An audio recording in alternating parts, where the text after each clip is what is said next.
ಎಲ್ಲರಿಗೂ ನಮಸ್ಕಾರ. Welcome back to my channel. ನಾನು ಪೂಜಾ. ಇವತ್ತು ಶುಕ್ರವಾರ ಬೆಳಿಗ್ಗೆನೆ ಮನೆಯೆಲ್ಲ ಕ್ಲೀನ್ ಮಾಡಿ ಬಾಗಿಲೂ ತೊಳೆದು ರಂಗೋಲಿನೂ ಹಾಕಿ ಪೂಜೆನೂ ಕೂಡ ಮುಗಿಸ್ಕೊಂಡೆ. ಇವತ್ತು ಕೂಡ ನನ್ನ ವಾಯ್ಸ್ ಅಷ್ಟೊಂದು ಸರಿಯಾಗಿ ಬರ್ತಾ ಇಲ್ಲ. ಮಾತಾಡ್ತಾ ಇದ್ದಂಗೆ ಮಧ್ಯದಲ್ಲಿ ಕೆಮ್ಮು ಬರ್ತಾ ಇದೆ. ಆದಷ್ಟು ಕಟ್ ಮಾಡಿ ವಾಯ್ಸ್ ಓವರ್ ಕೊಟ್ಟಿರ್ತೀನಿ. ಒಂದು ಫ್ಲೋ ಅಲ್ಲಿ ಬರ್ತಾ ಇಲ್ಲ, ಸ್ವಲ್ಪ ಅಡ್ಜಸ್ಟ್ ಮಾಡ್ಕೊಳ್ಳಿ. ಇಲ್ಲಿ ರಂಗೋಲಿ ಹಾಕ್ತಾ ಇದ್ದೀನಿ. ತುಂಬ ಜನ ಕಮೆಂಟ್ ಹಾಕಿ ಕೇಳ್ತಾ ಇದ್ದಿದ್ದು, ಎರಡೆಳೆ ರಂಗೋಲಿನ ಯಾವ ರೀತಿ ಹಾಕ್ತೀರಾ, ಅಂದರೆ ಯಾವ ರೀತಿ ಪ್ರಾಕ್ಟೀಸ್ ಮಾಡಬೇಕು ತೋರಿಸಿ ಅಂತ. ಎಲ್ಲೂ ಕೂಡ ವಿಡಿಯೋನ ಸ್ಕಿಪ್ ಮಾಡಿದೆ ನೋಡಿ. ಕೊನೆಯಲ್ಲಿ ನಾನು ಎರಡೆಳೆ ರಂಗೋಲಿನ ಯಾವ ರೀತಿ ಹಾಕಬೇಕು, ರಂಗೋಲಿ ಪುಡಿನ ಯಾವ ರೀತಿ ಇಟ್ಕೋಬೇಕು, ಮತ್ತು ಯಾವ ರೀತಿ ಎಳೆನ ಎಳಿಬೇಕು ಅಂತೆಲ್ಲ ವಿಡಿಯೋ ಮಾಡಿ ಹಾಕಿದ್ದೀನಿ. ಆವಾಗ ನಿಮಗೆ ನೀಟಾಗಿ ಗೊತ್ತಾಗುತ್ತೆ. ಅದೇ ರೀತಿ ಪ್ರಾಕ್ಟೀಸ್ ಮಾಡಿದ್ರೆ ನೀವು ಈಸಿಯಾಗಿ ಎರಡೆಳೆ ರಂಗೋಲಿನ ಹಾಕ್ಬೋದು ಅಂತ. ಹಾಗೆಯೇ ಇಲ್ಲಿ ಒಂದು ಪುಟ್ಟದಾಗಿ ರಂಗೋಲಿ ಹಾಕ್ತಾಯಿದ್ದೀನಿ. ಮೋಡ ಕೂಡ ಇತ್ತು, ಇವತ್ತು ಮಳೆ ಬರೋ ಚಾನ್ಸಸ್ ಕೂಡ ಇತ್ತು. ಅದಕ್ಕೋಸ್ಕರ ದೊಡ್ಡದಾಗಿಯೂ ಹಾಕ್ತಾಯಿಲ್ಲ, ಒಂದು ಪುಟ್ಟದಾಗಿ ರಂಗೋಲಿನ ಹಾಕ್ಕೊಳ್ಳೋಣ ಅಂತ ಹಾಕ್ತಾಯಿದ್ದೀನಿ. ರಂಗೋಲಿ ಹೇಗಿದೆ ಅಂತ ಕಮೆಂಟ್ ಮಾಡಿ ತಿಳಿಸಿ. ನನಗಂತೂ ರಂಗೋಲಿ ಹಾಕೋದಕ್ಕೆ ತುಂಬಾ ಇಷ್ಟ. ನನ್ನ ಚಿಕ್ಕ ವಯಸ್ಸಿಂದನೂ ಅಷ್ಟೇ ಅಮ್ಮನ ಹತ್ರ ಹೇಳಿಸ್ಕೊಂಡು ರಂಗೋಲಿನ ಹಾಕ್ತಾ ಇದ್ದಿದ್ದು. ಹಾಗೆಯೇ ಯಾರ ಮನೆ ಮುಂದೆನಾದ್ರೂ ಚೆನ್ನಾಗಿರೋ ರಂಗೋಲಿ ಇದ್ದರೆ ಅಲ್ಲೇ ನೋಡ್ಕೊಂಡು ನಿಂತ್ಕೊಂಡು ಬಿಡ್ತಿದ್ದೆ. ಯಾವ ಥರ ರಂಗೋಲಿ ಹಾಕಿದ್ದಾರೆ, ಎಷ್ಟು ಚುಕ್ಕಿ ಇಟ್ಟಿದ್ದಾರೆ, ಯಾವ ರೀತಿ ಎಳೆ ಎಲ್ಲ ಎಳ್ದಿದ್ದಾರೆ ಅಂತ. ಹಾಗೆಯೇ ಚಿಕ್ಕ ವಯಸ್ಸಲ್ಲೇ ನಾನು ಎರಡೆಳೆ ರಂಗೋಲಿನೂ ಕೂಡ ಕಲ್ತ್ಕೊಂಡಿದ್ದು. ತುಂಬ ದಿನದಿಂದ ಪ್ರಾಕ್ಟೀಸ್ ಮಾಡಿಕೊಂಡು ಎರಡೆಳೆ ರಂಗೋಲಿನ ಕಲ್ತಿದ್ದು. ಏನಿಲ್ಲ ಅಂದ್ರೂ 1 ವೀಕ್ ಪ್ರಾಕ್ಟೀಸ್ ಮಾಡಿದ್ದೆ ನಾನು ಚಿಕ್ಕ ವಯಸ್ಸಲ್ಲಿದ್ದಾಗ. ಅದು ಸ್ವಲ್ಪ ಟ್ರಿಕ್ಸ್ ಇದೆ, ಅಂದರೆ 2 ಸೈಡು ರಂಗೋಲಿ ಪುಡಿ ಬರಬೇಕಲ್ವ. ಸ್ವಲ್ಪ ಟ್ರಿಕ್ಸ್ ಇಟ್ಕೊಂಡು ಪ್ರಾಕ್ಟೀಸ್ ಮಾಡಿದ್ರೆ ತುಂಬ ಈಸಿಯಾಗಿ ಕಲ್ತ್ಕೋಬೋದು. ಆದರೆ ಜಾಸ್ತಿ ಪ್ರಾಕ್ಟೀಸ್ ಮಾಡಬೇಕು ಅಷ್ಟೇ. ಹಾಗೆ ನಾವು ಚುಕ್ಕಿ ಇಟ್ಟು ರಂಗೋಲಿನ ಹಾಕಿದ್ರೆ ನಮಗೆ ಕಾನ್ಸಂಟ್ರೇಷನ್ ಜಾಸ್ತಿ ಆಗುತ್ತಂತೆ. ಹಾಗೆಯೇ ಎಳೆ ರಂಗೋಲಿ ಹಾಕಿದ್ರೆ ನಮಗೆ ಕ್ರಿಯೇಟಿವಿಟಿ ಜಾಸ್ತಿ ಆಗುತ್ತೆ, ಡ್ರಾಯಿಂಗ್ ಎಲ್ಲ ಚೆನ್ನಾಗಿ ಮಾಡ್ಬೋದು. ಹಾಗೆಯೇ ಹ್ಯಾಂಡ್ ರೈಟಿಂಗ್ ಕೂಡ ಇಂಪ್ರೂವ್ ಆಗುತ್ತೆ ಅಂತ ಹೇಳ್ತಾ ಇದ್ರು. ನಿಮಗೆ ಇದ್ರ ಬಗ್ಗೆ ಏನನ್ಸುತ್ತೆ ಅಂತ ಕಮೆಂಟ್ ಮಾಡಿ ತಿಳಿಸಿ. ರಂಗೋಲಿನೆಲ್ಲ ಹಾಕಿ ಪೂಜೆನೂ ಕೂಡ ಮುಗಿಸ್ಕೊಂಡೆ. ಇವತ್ತಿನ ತಿಂಡಿಗೆ ದೋಸೆ, ಚಟ್ನಿ ಹಾಗೆಯೇ ಆಲೂಗಡ್ಡೆ ಪಲ್ಯನ ಮಾಡಬೇಕು ಅಂತ ಅಂದ್ಕೊಂಡಿದ್ದೆ. ನಿನ್ನೆನೆ ದೋಸೆ ಹಿಟ್ಟನ್ನು ರುಬ್ಬಿ ಇಟ್ಕೊಂಡಿದ್ದೆ, ಸೊ ಹಾಗಾಗಿ ಇವತ್ತು ದೋಸೆನೇ. ಈ ರೀತಿ ಪೂಜೆ ದಿನಗಳಲ್ಲಿ ದೋಸೆ ಹಿಟ್ಟು ಅಥವಾ ಇಡ್ಲಿ ಹಿಟ್ಟನ್ನು ರುಬ್ಬಿ ಇಟ್ಕೊಂಡ್ಬಿಟ್ರೆ ಸ್ವಲ್ಪ ತಲೆನೋವು ಕಡಿಮೆ ಆಗುತ್ತೆ ನಮಗೆ. ಏನು ತಿಂಡಿ ಮಾಡೋದು ಅಂತ ಅನ್ನಿಸ್ತಾ ಇರುತ್ತೆ. ಇಡ್ಲಿ ದೋಸೆ ಹಿಟ್ಟಿದ್ರೆ ಇಡ್ಲಿ ಮಾಡೋದು, ಇಲ್ಲ ದೋಸೆ ಮಾಡೋದು. ಸೊ ಹಾಗಾಗಿ ಪೂಜೆ ದಿನಗಳಲ್ಲಿ ಆಲ್ಮೋಸ್ಟ್ ನಾನು ದೋಸೆ ಅಥವಾ ಇಡ್ಲಿ ಏನಾದರೂ ಮಾಡ್ಕೊಳ್ಳೋದಕ್ಕೆ ಟ್ರೈ ಮಾಡಿರ್ತೀನಿ. ಅಟ್ಲೀಸ್ಟ್ ಗೊಜ್ಜು ಅಥವಾ ಪಲ್ಯ ಏನು ಮಾಡೋಕ್ಕಾಗಿಲ್ಲ ಅಂತಂದರೆ ಚಟ್ನಿನ ರುಬ್ಕೊಂಡು ದೋಸೆನ ಹಾಕ್ಕೊಂಬಿಡ್ಬೋದು, ಇಲ್ಲಾಂದರೆ ಚಟ್ನಿನ ರುಬ್ಕೊಂಡು ಇಡ್ಲಿ ಮಾಡ್ಕೋಬೋದು ಅಂತ ಈ ರೀತಿ ಪ್ಲ್ಯಾನ್ ಮಾಡ್ಕೊಂಡಿರ್ತೀನಿ. ಇಲ್ಲ ಅಂತಂದರೆ ಕುಕ್ಕರಲ್ಲಿ ಮಾಡ್ಕೊಳ್ಳುವಂಥ ರೈಸ್ ಐಟಮ್ಸ್ಗಳು, ಪುಲಾವ್, ಇಲ್ಲ ಅಂತಂದರೆ ಕಿಚಡಿ, ಪೊಂಗಲ್, ಈ ಥರ ಅಂದರೆ ಒಂದೇ ಸರಿ ಕುಕ್ಕರ್ಗೆ ಹಾಕಿ ಕೂಗಿಸ್ಕೊಳ್ಳೋದಿರುತ್ತಲ್ವ, ಆ ಥರ ರೆಸಿಪೀಸ್ಗಳನ್ನ ಮಾಡ್ಕೊಳ್ಳೋದಕ್ಕೆ ಟ್ರೈ ಮಾಡ್ತೀನಿ. ಅದೆಲ್ಲ ಈಸಿ ಅನಿಸುತ್ತೆ. ಹಾಗೆ ಇಲ್ಲಿ ಪಲ್ಯನ ಮಾಡ್ಕೊಳ್ಳೋದಕ್ಕೆ ಆಲೂಗಡ್ಡೆನ ಚೆನ್ನಾಗಿ ಒಂದ್ಸಾರಿ ವಾಶ್ ಮಾಡಿಕೊಂಡು, ದಪ್ಪ ಸೈಜ್ ಇತ್ತಲ್ವ, ಸೊ ಹಾಗಾಗಿ ಕಟ್ ಮಾಡ್ಕೊಂಡೇ ಸೇರಿಸ್ಕೊತೀನಿ. ಆವಾಗ ಸಿಪ್ಪೆ ತೆಗೆಯೋದು ಕೂಡ ತುಂಬ ಈಸಿ ಅನಿಸುತ್ತೆ. ಅದನ್ನು ಕೂಗೋದಕ್ಕೆ ಇಟ್ಕೊಂಡು, ಹಾಗೆ ಇಲ್ಲಿ ಪಲ್ಯ ಮಾಡ್ಕೊಳ್ಳೋದಕ್ಕೆ ಈರುಳ್ಳಿ, ಹಸಿಮೆಣಸಿನ್ಕಾಯಿ, ಕರಿಬೇವಿನ ಸೊಪ್ಪು, ಕೊತ್ತಂಬರಿ ಸೊಪ್ಪು, ಶುಂಠಿ, ಬೆಳ್ಳುಳ್ಳಿ ಇದನ್ನೆಲ್ಲ ಕಟ್ ಮಾಡಿಕೊಂಡು ಎತ್ತಿಟ್ಕೋತೀನಿ. ಹಾಗೆ ಇಲ್ಲಿ ಚಟ್ನಿನೂ ಕೂಡ ಮಾಡ್ಕೋತಾ ಇದ್ದೀನಿ. ತೆಂಗಿನಕಾಯಿ ಹಾಗೆ ಕಡಲೆ ಚಟ್ನಿನ ಮಾಡ್ಕೋತಾ ಇದ್ದೀನಿ. ಎಲ್ಲ ದಿನವೂ ಕೂಡ ಒಂದೇ ಥರ ಮಾಡಿದ್ರೆ ಚೆನ್ನಾಗಿರೋದಿಲ್ಲ. ನಮ್ಮ ಮನೇಲಂತೂ ಕಡಲೆಕಾಯಿ ಚಟ್ನಿ ಮಾಡಿದ್ರೆ ಯಾವುದೇ ತಿಂಡಿಗಾಗಿರಲಿ, ಪುಲಾವ್ಗಳಾಗಿರಲಿ ಎಲ್ಲದಕ್ಕೂ ಕೂಡ ಕಡಲೆಕಾಯಿ ಚಟ್ನಿನ ಕೇಳ್ತಾರೆ. ಅದು ಪಿತ್ತ ಜಾಸ್ತಿ ಆಗುತ್ತೆ ಅಂತ ಇವತ್ತು ತೆಂಗಿನಕಾಯಿ ಹಾಗೆ ಕಡಲೆನ ಹಾಕಿ ಚಟ್ನಿನ ಮಾಡ್ಕೋತಾ ಇದ್ದೀನಿ. ಒಂದು ಮಿಕ್ಸಿ ಜಾರ್ಗೆ ಸ್ವಲ್ಪ ತೆಂಗಿನಕಾಯಿ ಕಟ್ ಮಾಡಿ ಇಟ್ಕೊಂಡಿರೋದು, ಹಾಗೆ ಸ್ವಲ್ಪ ಕಡಲೆ ಎರಡನ್ನೂ ಕೂಡ ಸಮ ಪ್ರಮಾಣದಲ್ಲಿ ಸೇರಿಸ್ಕೊಂಡಿದ್ದೀನಿ. ಹಾಗೆ ಸ್ವಲ್ಪ ಶುಂಠಿನ ಸಿಪ್ಪೆ ತೆಗೆದು ಒಂದು ಚಿಕ್ಕ ಪೀಸಷ್ಟು, ಅಂದರೆ 1/4 ಇಂಚ್ಗಿಂತ ಸ್ವಲ್ಪ ಕಡಿಮೆನೇ ಇರೋ ಥರ ಸೇರಿಸ್ಕೊಂಡು 2 ಎಸ್ಲಷ್ಟು ಬೆಳ್ಳುಳ್ಳಿ ಸಿಪ್ಪೆ ತೆಗೆದೇನೆ ಹಾಕ್ಕೊಂಡಿದ್ದೀನಿ. ನಿಮಗೆ ಬೇಕು ಅಂದರೆ ಸಿಪ್ಪೆ ತೆಗೆದು ಸೇರಿಸ್ಕೊಳ್ಳಿ. ಹಾಗೆ ಖಾರಕ್ಕೆ ತಕ್ಕಂತೆ ಹಸಿಮೆಣಸಿನ್ಕಾಯಿ, ಸ್ವಲ್ಪ ಕೊತ್ತಂಬರಿ ಸೊಪ್ಪು, ಕರಿಬೇವಿನ ಸೊಪ್ಪು, ಫ್ರೆಶ್ ಆಗಿರುವಂಥ ಪುದೀನ ಸೊಪ್ಪನ್ನು ಕೂಡ ಸೇರಿಸ್ಕೊಂಡಿದ್ದೀನಿ. ಹಾಗೆಯೇ ಇದಕ್ಕೆ ರುಚಿಗೆ ತಕ್ಕಷ್ಟು ಉಪ್ಪನ್ನ ಹಾಕಿ, ಸ್ವಲ್ಪ ಹುಣಸೆ ಹಣ್ಣು ಹಾಗೆಯೇ ಸ್ವಲ್ಪ ಬೆಲ್ಲ, ಅಂದರೆ ಒಂದು ಚೂರಷ್ಟು ಬೆಲ್ಲನ ಹಾಕ್ಕೊಂಡ್ರೆ ತುಂಬಾ ಟೇಸ್ಟಿಯಾಗಿ ಬರುತ್ತೆ ಚಟ್ನಿ. ಇಲ್ಲಿ ಬೆಲ್ಲ ಬದಲಾಗಿ ನೀವು ಸಕ್ಕರೆ ಕೂಡ ಸೇರಿಸ್ಕೋಬೋದು, ಅದು ಕೂಡ ತುಂಬಾ ಟೇಸ್ಟಿಯಾಗಿರುತ್ತೆ. ಅದು ಕಂಪ್ಲೀಟ್ಲಿ ಆಪ್ಷನಲ್. ಬೆಲ್ಲ ಮತ್ತು ಸಕ್ಕರೆ ಬೇಕು ಅಂದರೆ ಹಾಕ್ಕೊಳ್ಳಿ, ಇಲ್ಲಾಂದರೆ ಸ್ಕಿಪ್ ಮಾಡ್ಕೊಳ್ಳಿ. ಒಂದ್ಸರಿ ಹಾಕ್ಕೊಂಡು ನೋಡಿ, ತುಂಬ ಚೆನ್ನಾಗಿರುತ್ತೆ. ಹಾಗೆ ಚಟ್ನಿಗೆ ಲವಂಗನೂ ಕೂಡ ಹಾಕ್ಕೋತಾರೆ, ಹಾಗೆಯೇ ಏಲಕ್ಕಿನೂ ಕೂಡ ಹಾಕ್ಕೋತಾರೆ. ಒಂದ್ಸರಿ ಹಾಕಿ ಟ್ರೈ ಮಾಡಿ, ಯಾವುದಾದ್ರೂ ಒಂದನ್ನು ಹಾಕಿ ಟ್ರೈ ಮಾಡಿ.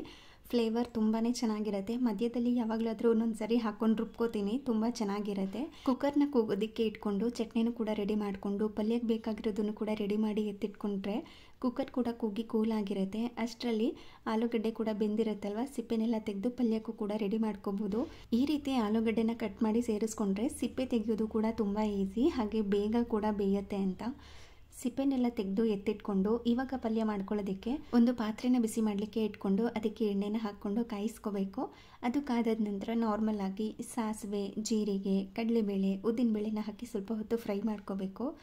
ನಿಮಗೆ ಮಧ್ಯ ಮಧ್ಯದಲ್ಲಿ ಕ್ರಿಸ್ಪಿಯಾಗಿ ಸಿಗಬೇಕು ಅಂತ ಅಂದರೆ ಕಡಲೆಬೇಳೆ, ಉದ್ದಿನಬೇಳೆ ಇದನ್ನೆಲ್ಲ ಸ್ವಲ್ಪ ಕ್ರಿಸ್ಪಿಯಾಗಿ ಆಗೋ ತನಕ ಫ್ರೈ ಮಾಡ್ಕೋಬೇಕು, ಅಂದರೆ ಕೆಂಪಗಾಗೋ ತನಕ.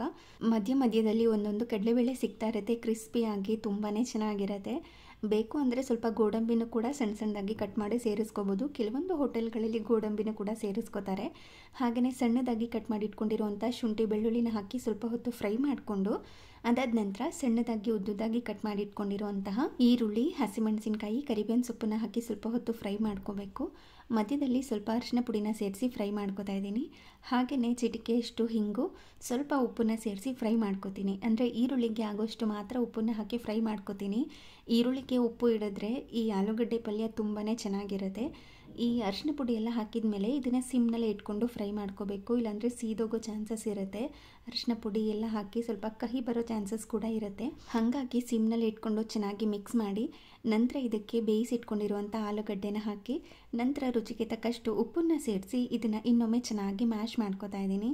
ಈ ರೀತಿ ಮ್ಯಾಶರಿಂದ ಮ್ಯಾಶ್ ಮಾಡಿಕೊಂಡ್ರೆ ಕಂಪ್ಲೀಟಾಗಿ ಫುಲ್ ನೈಸಾಗಿ ಮ್ಯಾಶ್ ಆಗಿರುತ್ತೆ. ಕೆಲವ್ರಿಗೆ ಫುಲ್ ನೈಸಾಗಿ ಮ್ಯಾಶ್ ಆಗಿರಬೇಕು, ಅಂದರೆ ಮುದ್ದೆ ಥರ ಇರಬೇಕು. ಇನ್ನು ಕೆಲವ್ರಿಗೆ ಒಂದೊಂದು ಆಲೂಗಡ್ಡೆ ಪೀಸ್ಗಳು ಸಿಗಬೇಕು, ಆ ಥರ ಇಷ್ಟ ಆಗುತ್ತೆ.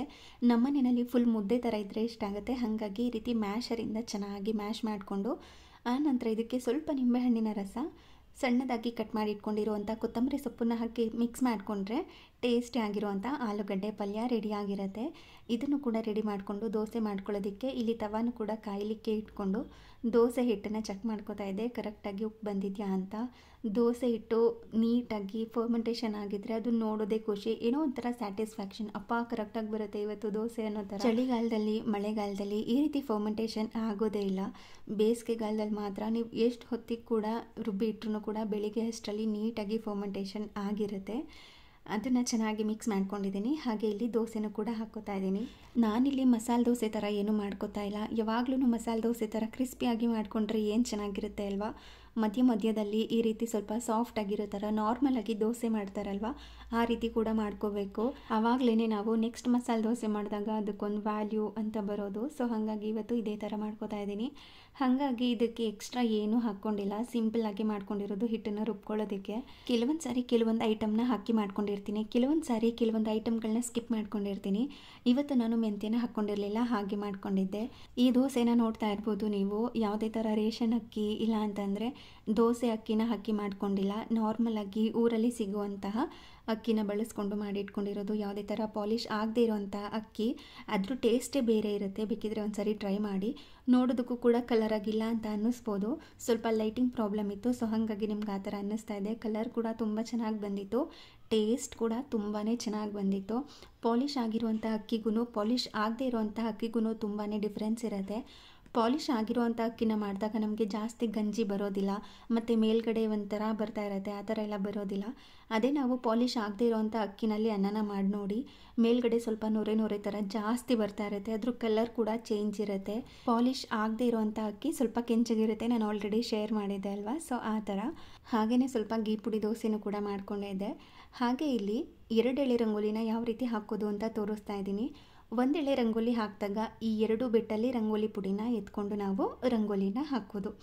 ಅದೇ ನಾವು 2 ಎಳೆ ರಂಗೋಲಿನ ಹಾಕಿದಾಗ 3 ಬೆಟ್ಟಲ್ಲಿ ರಂಗೋಲಿ ಪುಡಿನ ಎತ್ಕೋಬೇಕು. ನೋಡಿ ಈ ಥರ 3 ಬೆಟ್ಟಲ್ಲಿ ರಂಗೋಲಿ ಪುಡಿನ ಎತ್ಕೋಬೇಕು. ಎತ್ಕೊಂಡ್ಮೇಲೆ ಈ ತೋರು ಬೆರಳು ಮತ್ತು ಮಧ್ಯದ ಬೆರಳು 2 ಬೆರಳು ಮಧ್ಯದಲ್ಲೂ ಕೂಡ ರಂಗೋಲಿ ಪುಡಿ ಬರಬೇಕು. ಆ ರೀತಿ ನಾವು ಎಳೆನ ಎಳಿಬೇಕಾಗತ್ತೆ. ನಾನು ನಿಮಗೆ ತೋರಿಸ್ತೀನಿ ಯಾವ ರೀತಿ ರಂಗೋಲಿ ಪುಡಿನ ಎತ್ಕೋಬೇಕು, ಹಾಗೆಯೇ ಯಾವ ರೀತಿ ಎಳೆನ ಎಳಿಬೇಕು ಅಂತ. ಈ ನಾವು ರಂಗೋಲಿ ಪುಡಿ ಎತ್ಕೊಂಡಾಗ ನಾವು 1 ಎಳೆ ರಂಗೋಲಿನ ಹಾಕಿದಾಗ ಹೆಬ್ಬೆರಳನ್ನ ಸ್ವಲ್ಪ ಜಾರಿಸ್ತಾ ಇರ್ತೀವಲ್ವ, ಅದೇ ರೀತಿ 2 ಎಳೆ ರಂಗೋಲಿ ಎತ್ಕೊಂಡಾಗ, ಅಂದರೆ 3 ಬೆರಳಲ್ಲೂ ಎತ್ಕೊಂಡಾಗ ಮಧ್ಯದ ಬೆರಳು ಮತ್ತು ತೋರು ಬೆರಳಲ್ಲೂ ಕೂಡ ಸ್ವಲ್ಪ ಗ್ಯಾಪ್ ಬಿಟ್ಕೊಂಡು ನಾವು ಎಳೆನ ಎಳಿಬೇಕಾಗತ್ತೆ. ಆವಾಗಲೇ ಆ 2 ಮಧ್ಯದಲ್ಲೂ ಸ್ವಲ್ಪ ರಂಗೋಲಿ ಪುಡಿ ಬರಬೇಕು. ಹಾಗೆ ಈ ತೋರು ಬೆರಳು ಸೈಡಲ್ಲೂ ಕೂಡ ರಂಗೋಲಿ ಪುಡಿ ಬರಬೇಕು. ಆ ರೀತಿ ನಾವು ಎಳೆನ ಎಳಿಬೇಕು. ಒಂದು ಬೌಲ್ಗೆ ರಂಗೋಲಿ ಪುಡಿನ ಹಾಕಿ ಈ ರೀತಿ ನೀವು ಪ್ರಾಕ್ಟೀಸ್ ಮಾಡ್ತಾ ಇರಿ. ತುಂಬ ಏನು ಕಷ್ಟ ಅಲ್ಲ, ತುಂಬ ಈಸಿಯಾಗಿ ಎಳೆನ ಎಳಿಬೋದು. ನೋಡ್ತಿದ್ದೀರಲ್ವ ಯಾವ ರೀತಿ ರಂಗೋಲಿ ಪುಡಿ ಎರಡೂ ಸೈಡು ಕೂಡ ಬರ್ತಾ ಇದೆ ಅಂತ. ಈ ರೀತಿ ಪ್ರಾಕ್ಟೀಸ್ ಮಾಡಿದ್ರೆ ನಿಮಗೆ ಈಸಿಯಾಗಿ ಬರುತ್ತೆ. ಇದೇನು ರಾಕೆಟ್ ಸೈನ್ಸ್ ಅಲ್ಲ, ಸ್ವಲ್ಪ ದಿನ ಪ್ರಾಕ್ಟೀಸ್ ಮಾಡಿದ್ರೆ ನೀವು ಈಸಿಯಾಗಿ ಕಲಿಬೋದು. ಇದನ್ನು ಎಲ್ಲರಿಗೂ ಹೇಳ್ತಾ ಇಲ್ಲ, ಯಾರು ಕಮೆಂಟ್ ಮಾಡಿದರೆ ಎರಡೆಳೆ ರಂಗೋಲಿ ತೋರಿಸಿ ಅಂತ, ಅದಕ್ಕೋಸ್ಕರ ಈ ವಿಡಿಯೋ ಮಾಡಿ ಹಾಕಿದ್ದೀನಿ. ನಿಮಗೆ ಎರಡೆಳೆ ರಂಗೋಲಿ ಬಂದರೆ ಖುಷಿ, ಗೊತ್ತಿಲ್ಲ ಅಂತಂದರೆ ಈ ರೀತಿ ನೀವು ಪ್ರಾಕ್ಟೀಸ್ ಮಾಡ್ಬೋದು. ಇದಾಗಿತ್ತು ಇವತ್ತಿನ ದಿನ. ಈ ವಿಡಿಯೋ ನಿಮಗೆ ಸ್ವಲ್ಪನಾದರೂ ಇಷ್ಟ ಆಗಿದ್ದರೆ, ಯೂಸ್ಫುಲ್ ಅನಿಸಿದ್ರೆ ಪ್ಲೀಸ್ ಒಂದು ಲೈಕ್ ಮಾಡಿ, ಹಾಗೆ ನಿಮ್ಮ ಫ್ರೆಂಡ್ಸ್ ಆ್ಯಂಡ್ ಫ್ಯಾಮಿಲಿಗೆಲ್ಲ ಈ ವಿಡಿಯೋನ ಶೇರ್ ಮಾಡಿ. Thank you.